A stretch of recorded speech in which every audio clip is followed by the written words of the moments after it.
अंधों की सूची। एक बार बादशाह अकबर ने बीरबल को राज्य के अंधों की सूची लाने का आदेश दिया। एक दिन में ये कार्य असंभव था, इसलिए बीरबल ने अकबर से एक सप्ताह का समय मांग लिया। अगले दिन बीरबल दरबार में उपस्थित नहीं हुआ। वह एक थैला लेकर नगर के हाट बाजार में गया और बीचों बीच एक स्थान पर बैठ गया। फिर उसने अपने थैले से जूता निकला और उसे सिलने लगा। आते जाते लोगों ने जब बीरबल को जूता सिलते हुए देखा तो हैरत में पड़ गए। बादशाह अकबर के सलाहकार और राज्य के सबसे बड़े विद्वान व्यक्ति के बीच बाजार बैठकर जूते सिलने की बात किसी के गले नहीं उतर रही थी। कई लोगों से रहा नहीं गया और वे बीरबल से पूछ ही बैठे, महाशय, ये आप क्या कर रहे हैं? इस सवाल का जवाब देने के बजाय बीरबल ने अपने थैले में से एक कागज निकाला और उसमें कुछ लिखने लगा। इसी तरह दिन गुजरते रहे और बीरबल का बीच बाजार बैठकर जूते सिलने का सिलसिला जारी रहा। ये आप क्या कर रहे हैं? जब भी ये सवाल पूछा जाता, वह कागज पर कुछ लिखने लगता। धीरे धीरे पूरे नगर में ये बात फैल गई कि बीरबल पागल हो गया है। एक दिन बादशाह अकबर का काफिला उसी बाजार से निकला।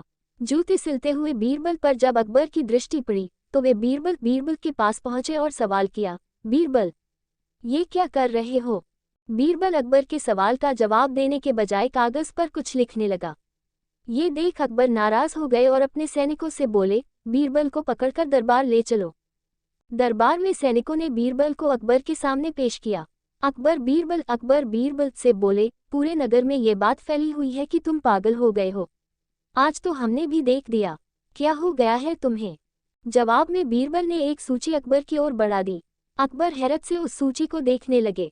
तब बीरबल बोला, जहां पनाह, आपके आदेश अनुसार राज्य के अंधों की सूची तैयार है। आज हफ्ते का आखिरी दिन है और मैंने अपना काम पूरा कर लिया है।